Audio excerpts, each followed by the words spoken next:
आकाशवाणी कटक समाचार दर्पण।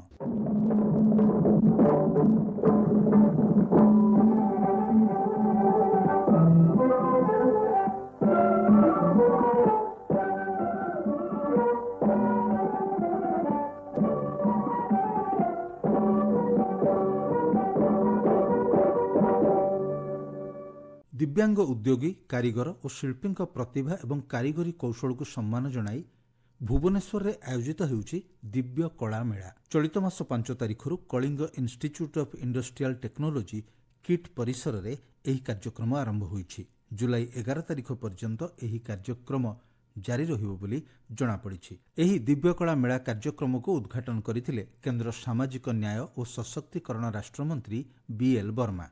से तांको अभिभाषण रे कहिथिले, आज आमे सामर्थ्य प्रदर्शन करूछु। दिव्य कला मेलारे अंशग्रहण करुथिबा दिव्यांग भाई भौणी माने सेमानंकर अनन्य एवं मूल्यवान दक्षता प्रतिभा एवं उद्यमिता जरिया सीमातीत प्रदर्शन करुछंती। से कहिथिले, प्रथम थर ओडिशा रे प्रभु जगन्नाथଙ୍କ पवित्र भूमि रे एही चमत्कार दिव्य कला मेला और निजुक्ति मेला आयोजित हेउछि।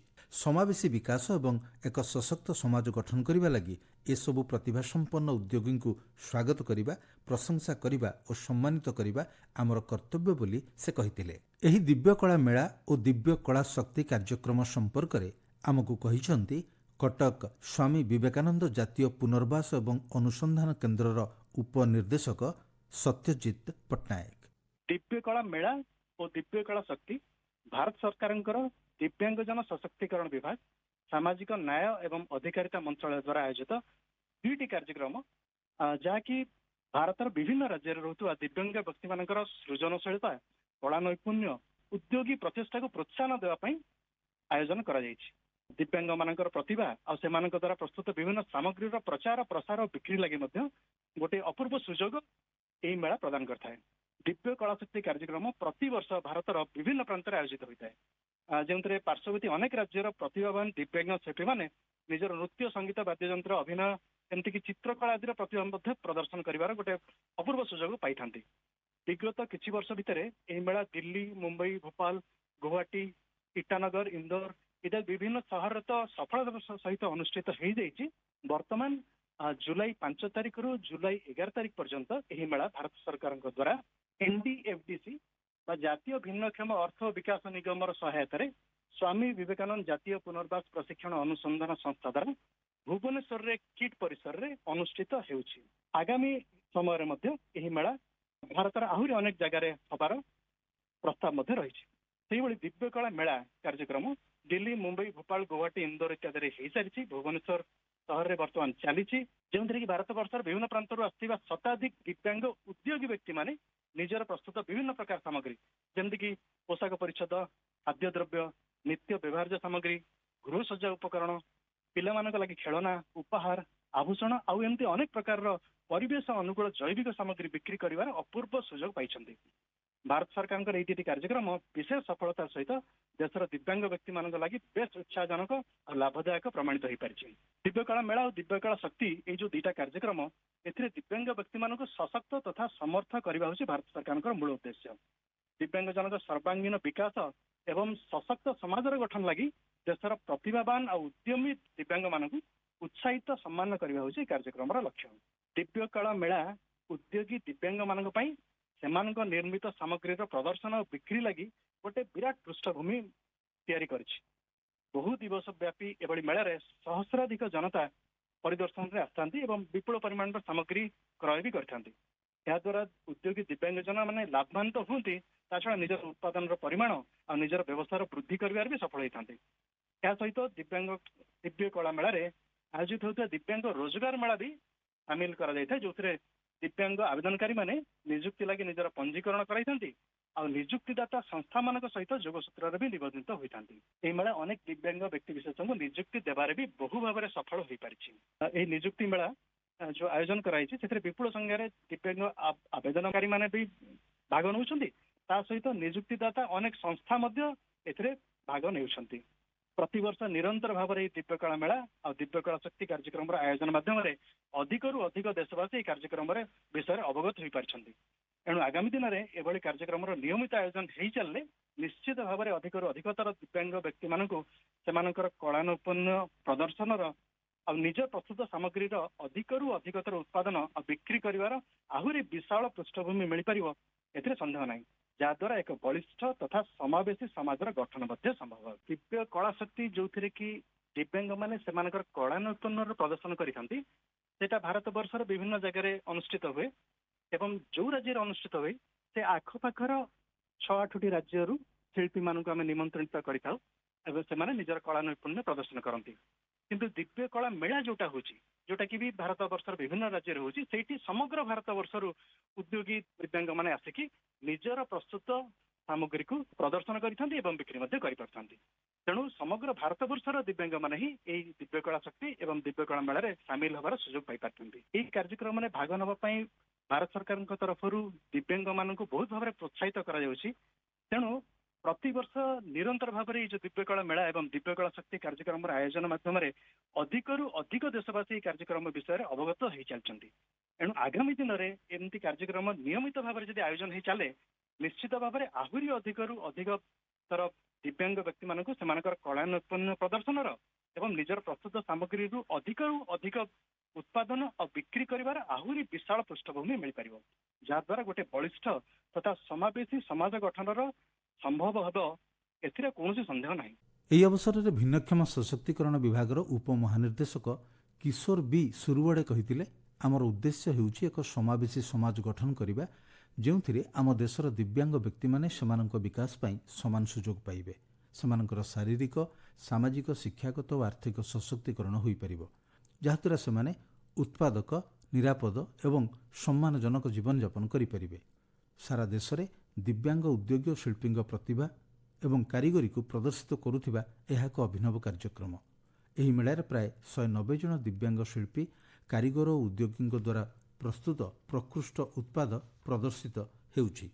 ସେହି ଉତ୍ପାଦଗୁଡ଼ିକ ମଧ୍ୟରେ ରହିଛି ଗୃହସଜ୍ଜା ଓ ଜୀବନଶୈଳୀ ଉତ୍ପାଦ, ପୋଷାକ, ଷ୍ଟେସନାରୀ, ପରିବେଶ ଅନୁକୂଳ ଉତ୍ପାଦ, ପ୍ୟାକେଟ୍ ଖାଦ୍ୟ, ଜୈବିକ ଉତ୍ପାଦ, ଖେଳନା, ଉପହାର, ବ୍ୟକ୍ତିଗତ ସାମଗ୍ରୀ ତଥା ଅଳଙ୍କାର ଓ କ୍ଲଚ୍ ବ୍ୟାଗ୍ ଏବଂ ଚିତ୍ରକଳା।